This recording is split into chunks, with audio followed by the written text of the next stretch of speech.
Салам, амансыздарбы, урматтуу радио кармандар жана Салам медианын YouTube каналынын көрүүчүлөрү, сиздер менен ачык микрофон көрсөтүүсү кайрадан эле түз эфирде өз ишин улантат. Биз бүгүнкү көрсөтүүбүздө депутаттардын укуктары жана милдеттери тууралуу сөз кылмакчыбыз. Өзүңүздөргө белгилүү болгондой эле, жакында Кыргыз Республикасынын бир катар аймактарында жергиликтүү кеңештердин депутаттары шайланып, бүгүнкү күндө өз ишмердүүлүгүн жүргүзүп жаткан учуру. Биз бул багытта сиздер менен биргеликте маек куруу үчүн атайын ошол бүгүнкү көрсөтүүбүзгө жергиликтүү кеңештин депутаты, тагыраагы Баткен шаардык кеңешинин депутаты, өзүнүн кесиби боюнча дагы Баткен мамлекеттик университетинде тышкы иштер боюнча атайын проректор, кесиби боюнча юрист, бир катар тармактарда мыкты алдыңкы эмгектерди жаратып келген бүгүнкү көрсөтүүбүздүн коногу Артыкбаев Гыламидин Рүстөмович болмокчу. Эгерде сиздерди дагы кызыктырган суроолор болсо, биздин көрсөтүүбүзгө өз сурооңуздарды жазып жооп алсаңыздар болот. Гыламидин Рүстөмович, биздин көрсөтүүгө кош келипсиз. Алгач эле мына ушул бүгүнкү көрсөтүүбүздө ошол жалпы эле ошол жергиликтүү кеңештер үчүн кандай нормативдик укуктук актылар бар, деги эле ушул кайсы документтерде мына ушундай жергиликтүү кеңештердин милдеттери, укуктары көрсөтүлгөн, ушул боюнча сизден маалымат алалы дедик. Рахмат.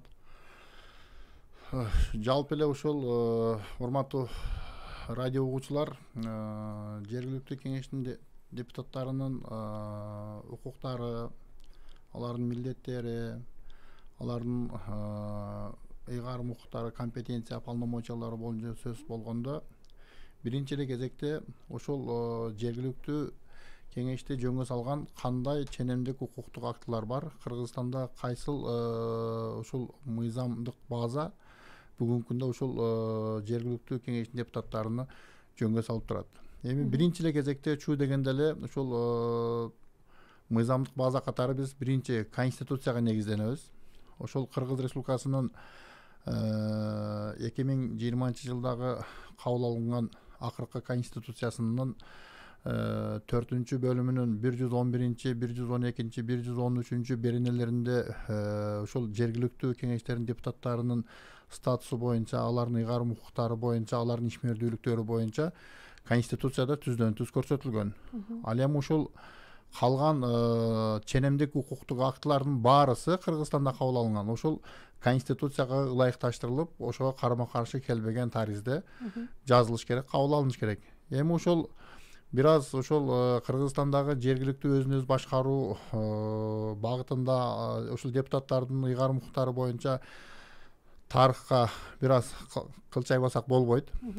Себеби мына ошол багытта бир топ жумуштар кабыл алынып, ошол система калыптанганга чейин бир топ нормативдик укуктук база алмашты. Бизде ошол Кыргызстанда конституциябыздагы кабыл алынгандан бери бир топ өзгөртүү толуктоолорго дуушар болгондугуна байланыштуу бул багытта дагы бир топ ушул ченемдик укуктук актылар дагы ошого карата түздөнүп, оңдолуп, өзгөртүлүп, толукталып келди. Эми ошол биринчи ошол жергиликтүү өзүн өзү башкаруу боюнча мыйзамга кайрыла турган болсок, биринчи база катары ошол 1990-жылдын 9 апрелиндеги СССР Жогорку Советинин СССРдеги жергиликтүү өз алдынча башкаруунун жана жергиликтүү экономиканын жалпы принциптери жөнүндөгү мыйзам кабыл алынган. Ушул мыйзам ошол жергиликтүү өзүн өзү башкаруунун негизги башаты болуп эсептелинет. Ушул мыйзамды ишке ашыруу алкагында Кыргыз СССРинин Жогорку Совети 1991-жылы 19 апрелде Кыргызстан Республикасында жергиликтүү өз алдынча башкаруу жөнүндө мыйзам кабыл алат.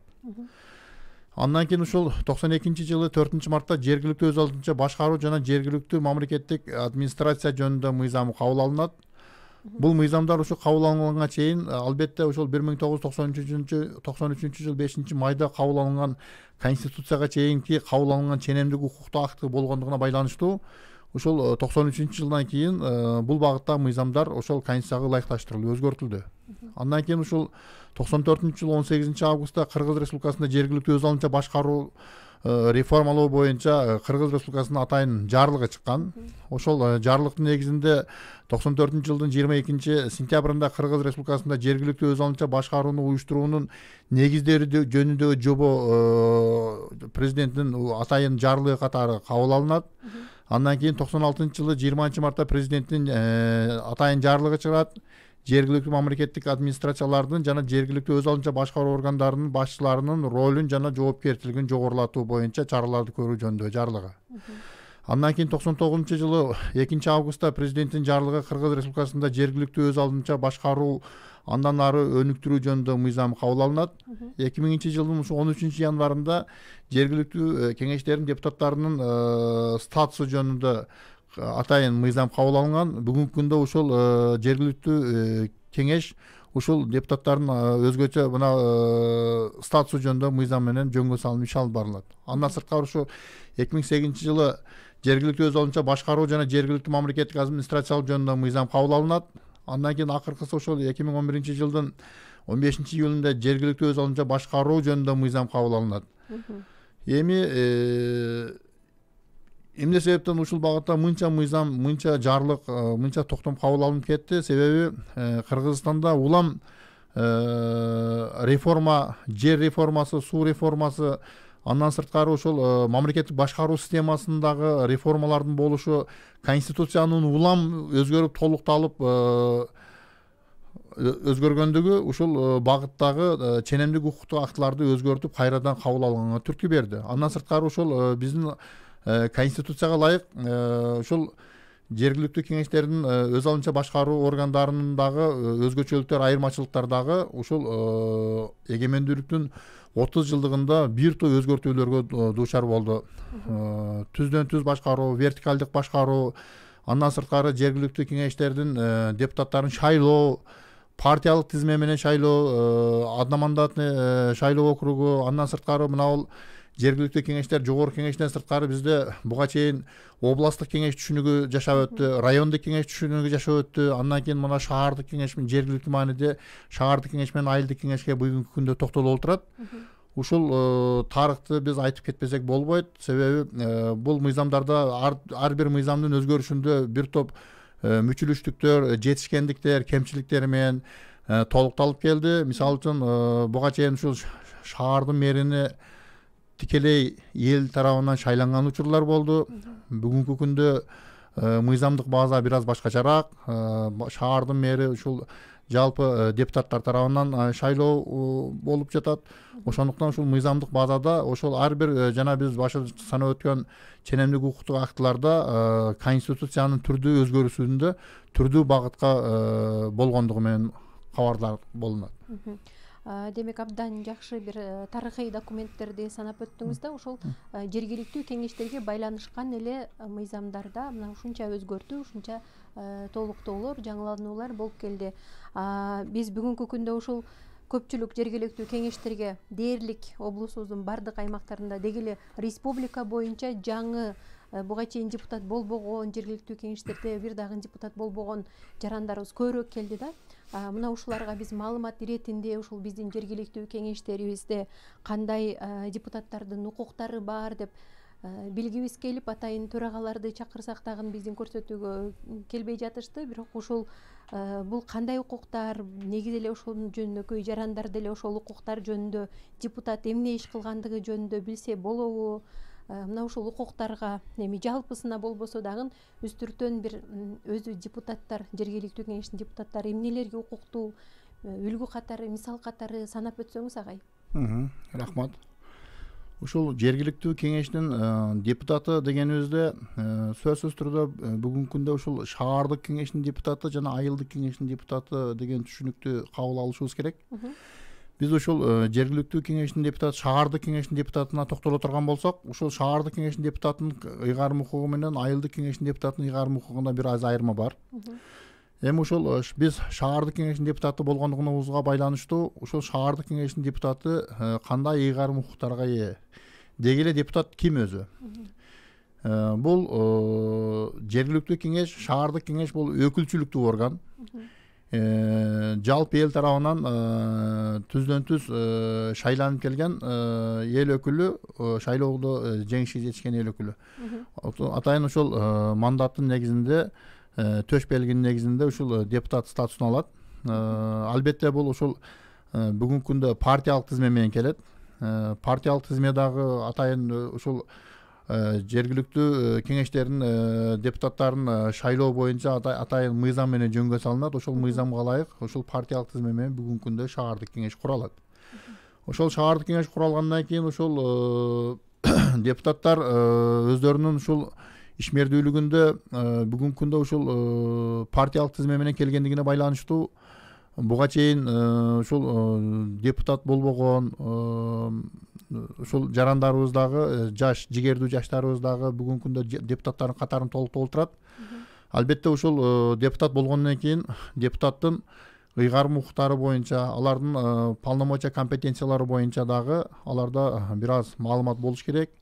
Депутат чындыгында эмне жумуш аткарат, анын коомдогу ээлеген орду кандай, анын мамлекеттик бийликке же болбосо аткаруу бийлигине таасир этүү жөндөмдүүлүгү кандай, ушул ыйгарым укуктарды атап кете турган болсок, биринчи эле кезекте ушул тийиштүү жергиликтүү кеңештин органына шайлоого жана шайланууга укуктуу. Биринчи жана эмеси.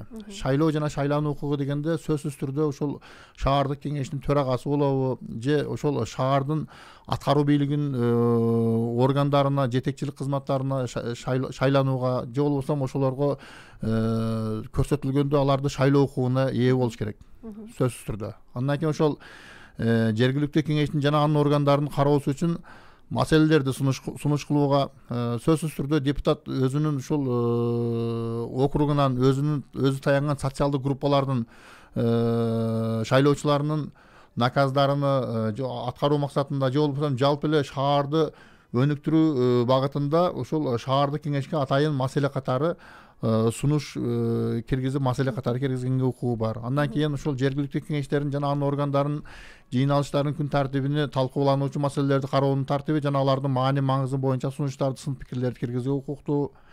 Жалпы эле ошол шаардык өнүктүрүү боюнча ушул мэрдин кабыл алган программасына талкуулоого укуктуу, же болбосо шаардын бюджетин кабыл алууга укуктуу.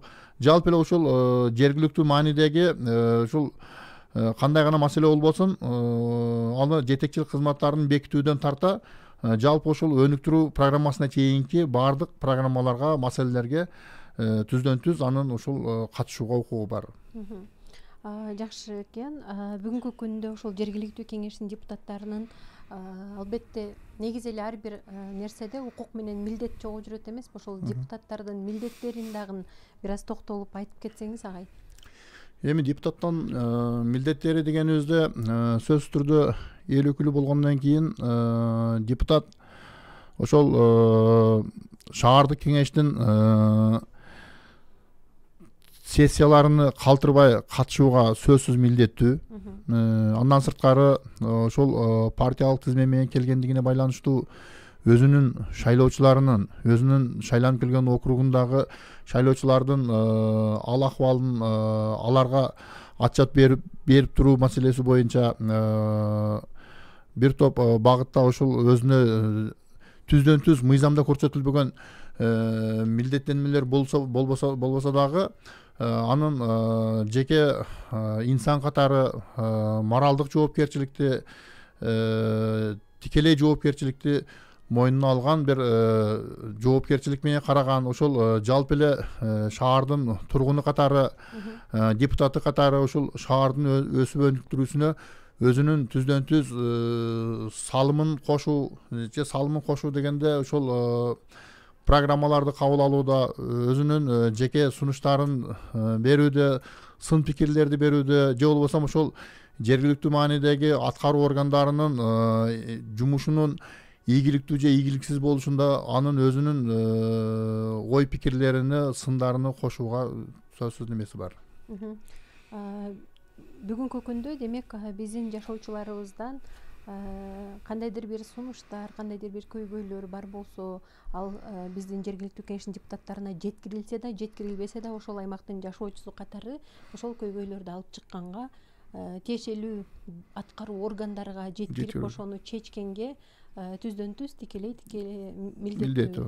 Ооба. Бүгүнкү күндө ошол эле учурда депутаттардын башын бириктирип, ошолорго 4 жыл аралыгында баш көз болуп бир жумуштун ыраттуу деңгээлде максаттуу натыйжалуу ишке ашышы үчүн атайын төрагалар жергиликтүү кеңештердин төрайымдары шайланып келет эмеспи? Ошол төрага үчүн дагы атайын бир укуктук милдеттер барбы? Албетте ушул шаардык кеңештин төрагасы бул саясий кызмат. Бул атайын ошол жашыруун добуш менен жалпы депутаттардын көпчүлүк добушуна ээ болгон, добушун алган талапкер ушул шаардык кеңештин төрагасы болуп шайланат. Ал сөзсүз түрдө төраганы көрсөтүү фракцияларга же фракциялык коалиция, көпчүлүк коалицияга көрсөтүлүп, атаандаштык негизде, альтернативалык негизде же без альтернатива дагы коюлса боло берет. Эми ошол көпчүлүк добушту алган төрага сөзсүз түрдө өзүнө укук жана милдеттерди алат.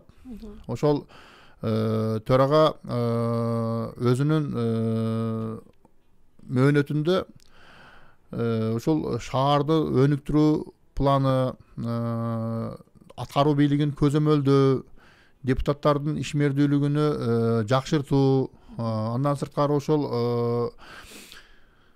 жергиликтүү кеңештин кезексиз жана кезектеги сессияларын чакыртуу, андан кийин ошол сессия мезгилинде сессияга төрагалык кылуу милдети, андан кийин ошол жергиликтүү кеңештин кабыл алынган чечимдерине кол коюу, кабыл алынган токтомдорду, чечимдердин аткарылышына көзөмөл жүргүзүү, андан кийин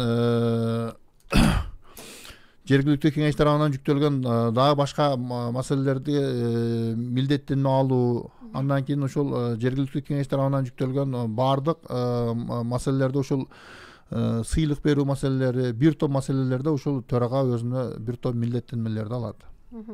Ошол эле учурда жергиликтүү кеңештерде баарыбызга белгилүү болгондой эле туруктуу комиссиялар иштейт эмеспи? Мисалы, көпчүлүк айылдык кеңештерден биз угуп жатабыз, туруктуу комиссиялар өздөрүнүн ошол бир канча багыттарда эгерде стандарттуу түрдө мына ушундай туруктуу комиссиялар болсун деген атайын бир милдеттенме жок болгон үчүн алар өздөрү сунуштап туруктуу комиссияларды түзүп, ошол инвестиция тартуу, дагы башка ушундай өздөрүнүн туруктуу комиссияларыны түзүп алып, бүгүнкү күндө иштеп жаткандыгы айтылып жатат да. Шаардык кеңеште кандай туруктуу комиссиялар бар? Алар эмнелерге милдеттүү? Ошол кат сабаттуу, билимдүү, укук тармагында мыкты адис катары, мыкты өзүнүн жумушуну так билген депутат катары, ушул боюнча дагы маалымат берсеңиз. Жалпы эле ошол жергиликтүү кеңештин жумушунда туруктуу комиссиялар маанилүү роль ойнойт. Себеби ошол туруктуу комиссия аркылуу шаардык кеңештин сессиясына маселе алып чыгылат. Ошол шаардык кеңештин сессиясындагы карала турган маселе сөзсүз түрдө ошол туруктуу комиссияда изилденип, талкууланып, ошол бышырылып, ошол сессияга чейин туруктуу комиссиянын мүчөлөрү ошол багытта ишмердүүлүктү жүргүзүп, анын күнгөй тескей маселелерин карап чыгып, толук иштеп чыгылгандан кийин гана шаардык кеңештин кароосуна алып чыгат. Бүгүнкү күндө ушул Баткен шаардык кеңешинде 6 туруктуу комиссия иш алып барат. Биринчи ушул комиссия бул укук коргоо, мыйзамдуулук, кылмыштуулук, чек ара, регламент, депутаттык мандат жана этика маселелери боюнча туруктуу комиссиясы. Экинчиси бюджет, экономика жана инвестиция маселелери боюнча туруктуу комиссиясы. Үчүнчү ушул маалымат, байланыш, теле берүү, наамдарды, ысымдарды ыйгаруу жана социалдык жактан өнүгүү маселелери боюнча туруктуу комиссиясы. Төртүнчү муниципалдык менчик, айыл чарба, агрардык жер маселелери боюнча туруктуу комиссиясы. Кийинкиси курулуш, куруу, архитектура, коммуникация, транспорт жана көрктөндүрүү, тазалыкты сактоо маселелери боюнча туруктуу комиссиясы. Андан кийинки акыркысы жаштар, спорт, туризм, медицина, маданият, билим берүү, илим маселелери боюнча туруктуу комиссиясы. Эми бул туруктуу комиссия стандарттык түрдө ушундай болуш керек деген жана мүнөзгө ээ эмес. Ошол шаардын өзгөчөлүгүнө байланыштуу, шаардын өнүктүрүү багытына, максатына байланыштуу туруктуу комиссияларды жергиликтүү кеңештин депутаттары өзгөртүп түзгөнгө же болбосо бүгүнкү күндө иштеп жаткан комиссияны жоюп, анын ордуна башка комиссияны сунуштаганга укугу бар. Ошондуктан бүгүнкү күндө ушул шаардык кеңеште жогоруда аталып кеткен туруктуу комиссиялар бүгүнкү күндө ушул Баткен шаарынын мэриясынын аткаруу органдарынын бүгүнкү күндөгү абалы, эртеңки перспективадагы аткарыла турган жумуштарынын баарысын көзөмөлгө ала турган ушул 6 комиссия негизинен бүгүнкү күндө иш алып барат. Рахмат. Ошол эле учурда мына сиз сөз башында белгилеп өткөндөй бир катар мыйзамдар бат-баттан өзгөрүп атат, ошол эле учурда реформалар болуп атат. Биздин өлкөнүн баш мыйзамы дагы бир канча жолу өзгөртүүлөргө, толуктоолорго ээ болду. Ошол акыркы жаңы кабыл алынган конституцияда жергиликтүү кеңештердин депутаттарына байланышкан мыйзамдарга, беренелерге кандай өзгөртүүлөр киргизилди?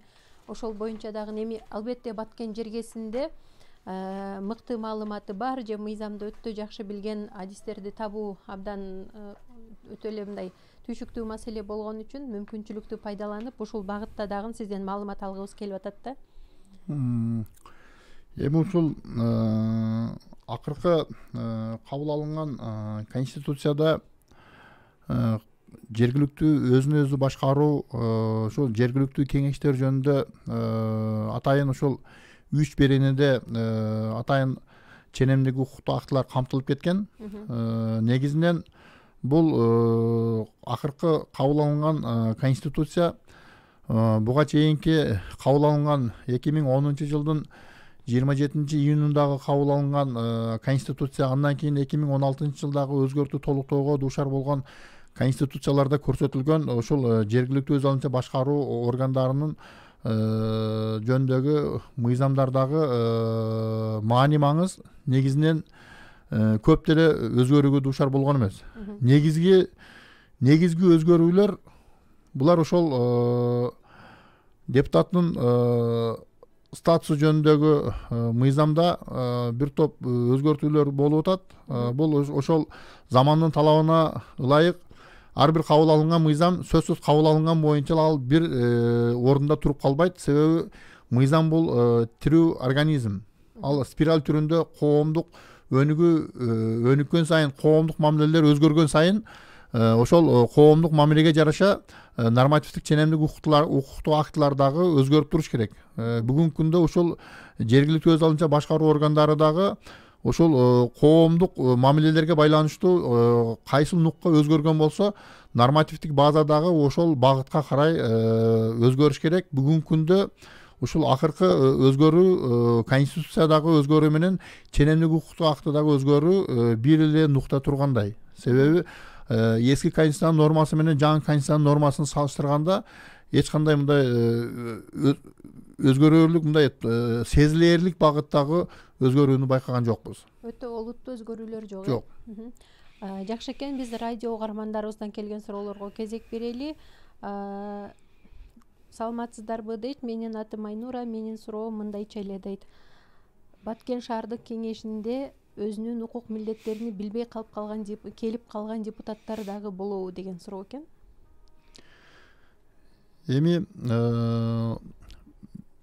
ар бир адамдын укугу анын аброю, кадыр баркы мыйзам менен корголгон. Биз бул депутат сабатсыз, бул депутат сабаттуу деп айткандан алыспыз. Ар бир адам өзүнчө кайталангыс.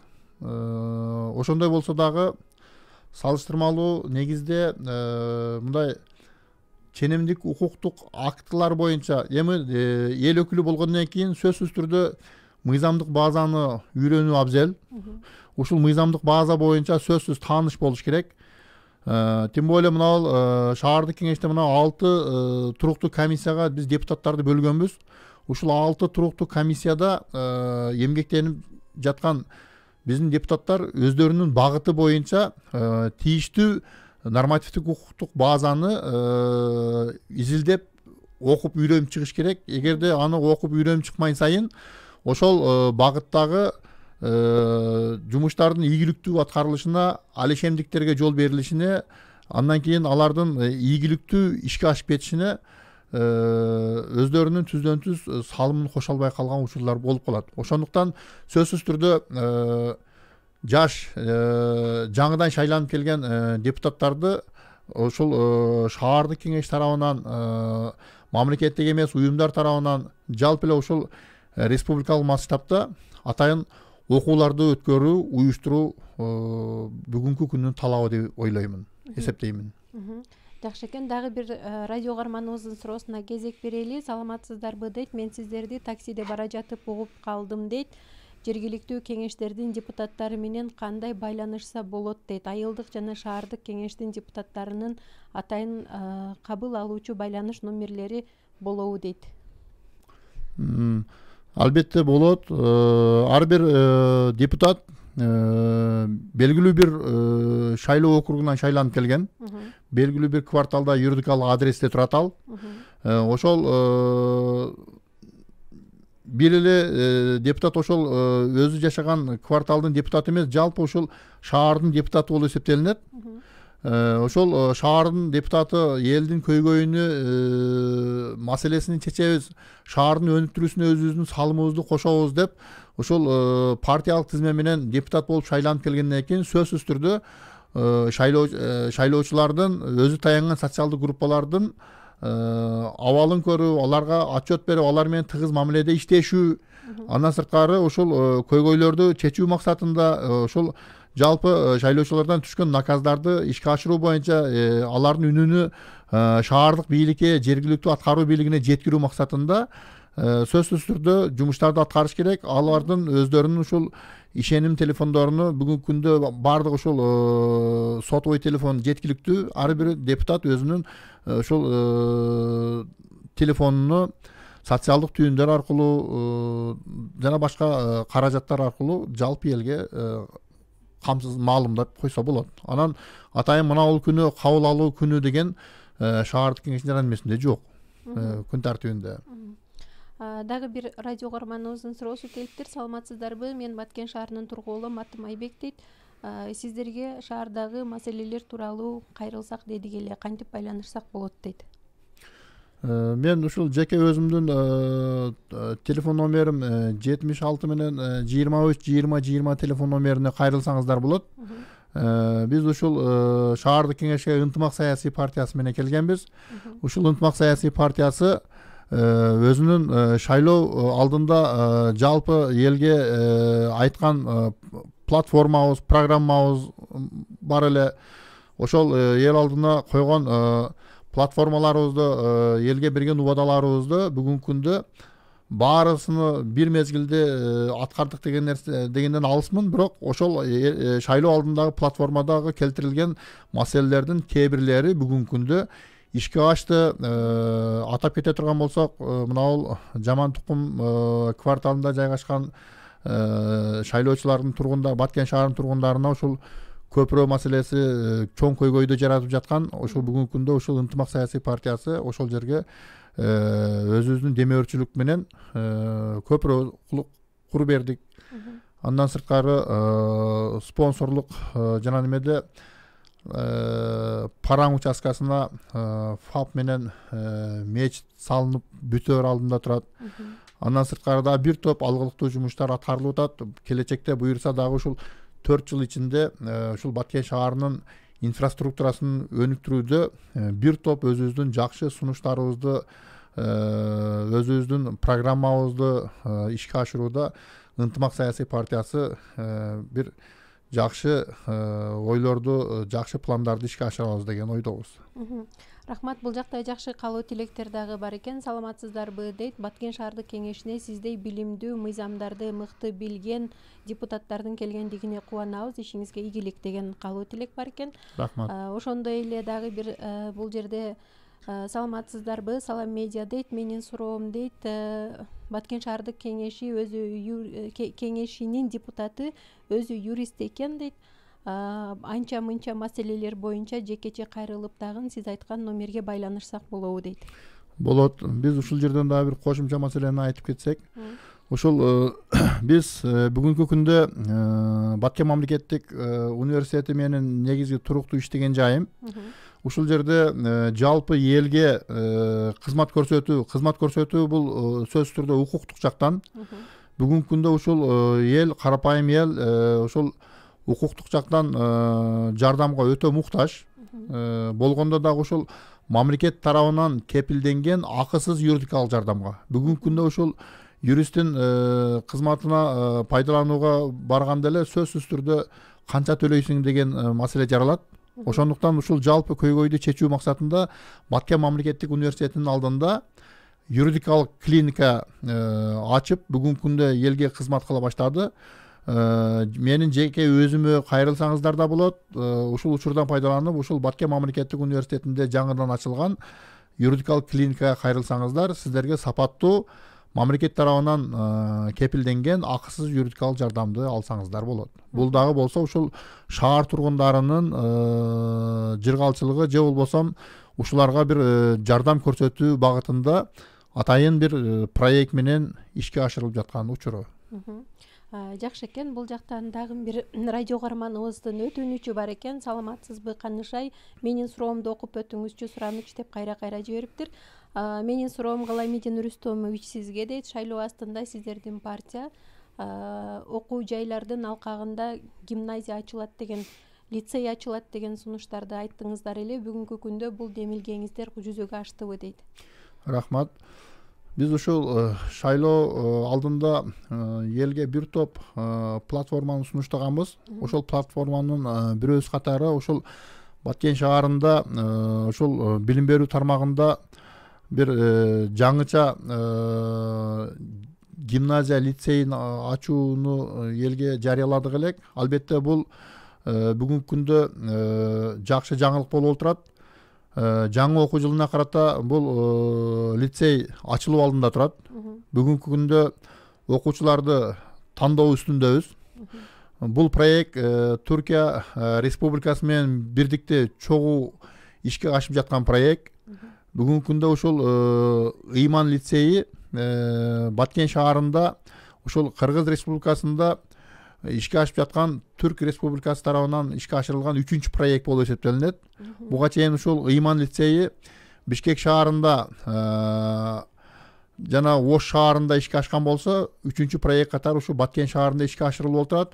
Бул да болсо ушул Баткен шаарынын элинин ушул билим берүү багыты боюнча эртеңки ушул келечек ээлери болгон жаш муундарыбыздын жакшы билим алып, дүйнөлүк аренада ушул мамлекетибиздин ар тараптуу өнүгүүсүнө ушул мектептен бүтүп чыккан биздин бүтүрүүчүлөр өзүнүн жакшы салымын кошот деген жакшы изги ой тилек менен ачылып турат. Жакшы экен. Дагы биздин өзүбүздүн бир акыркы суроолорубуздун бири болсун. Айтсаңыз, ушул бүгүнкү күндө сиз шаардык кеңештин депутаты катары айтсаңыз, ушул депутаттардын мыйзамдар боюнча сабаттуулугун жогорулатууга кандайдыр бир аракеттер, пландар барбы? Же бир кандайдыр бир сизде сунуштар барбы? Ошол тууралуу билгибиз келип жатат. Албетте ушул шаардык кеңештин депутаттарынын укуктук сабаттуулугун жогорулатуу боюнча алардын ушул депутаттык ишмердүүлүгүндөгү ыйгарым укуктар, полномочия, компетенциялар боюнча сөзсүз түрдө атайын окутуулар болуш керек. Ушул окутуулар буга чейинки сазывта, буга чейинки бизге чейинки иштеп кеткен шаардык кеңештерде да болуп келген. Буюрса ушул шаардык кеңеш жаңы эле өз ишин баштады. Буюрса ушул алдыда шаардык кеңеш тарабынан, төрага тарабынан ушул депутаттарды окууларга жиберүү, же болбосо ушул Баткен шаарынын алкагында эле ушул атайын окууларды уюштуруу, ушул маселеси колго сөзсүз түрдө алыныш керек. Себеби азыркы партиялык тизме менен келген депутаттардын арасында негизинен жаңы жүздөр, жаңы жаш жигердүү депутаттар келген. Албетте бул депутаттар түрдүү тармактын өкүлдөрү болгондугуна байланыштуу ушул депутаттык карьерасында өздөрүнүн ишмердүүлүгүн жүргүзүүдө жакшы, мыкты иш аракеттерди жүргүзүш үчүн сөзсүз түрдө жергиликтүү өзүн өзү башкаруу депутаттын статусу боюнча ыйгарым укуктарды, ченемдик укуктук актыларды билүүсү зарыл. Бул боюнча сөзсүз түрдө атайын окууларды уюштуруу, атайын окууларды уюштуруу менен эле чектелип калуу эмес. Ар бир инсан өзүнүн үстүнөн иштеш керек, изилдениш керек, издениш керек. Сөзсүз ушул багытта окууларды күтүп отурбастан өз алдынча дагы ошол жергиликтүү өз башкаруу шаардык кеңеш багытына тиешелүү болгон ченемдик укуктук актыларды токтом сайтынан жана башка ченемдик укуктук актыларды алып окуп изилдеп үйрөнсө болот. Сөзсүз түрдө эле окууларды уюштуруу эмес, тренингтерди уюштуруу эмес, ошол өзүнүн үстүнөн өзү иштепсе дагы жакшы болот. Рахмат, биздин көрсөтүүгө бөлүнгөн убакыт соңуна чыгып калды. Андыктан бүгүнкү эфирден пайдаланып, сизге эркин микрофон берели. Жыйынтыктап өзүңүздүн сөзүңүздү айтып койсоңуз. Албетте ошол шаардык бийлик, шаардык аткаруу органдарын жакшы иштеши сөзсүз түрдө шаардык кеңештин ишмердүүлүгүнөн көз каранды. Ошондуктан ошол сазывда депутат болуп келген ар бир жараныбыз кайсыл саясий партиянын өкүлү болбосун, алар баарысы мыйзам алдында бирдей.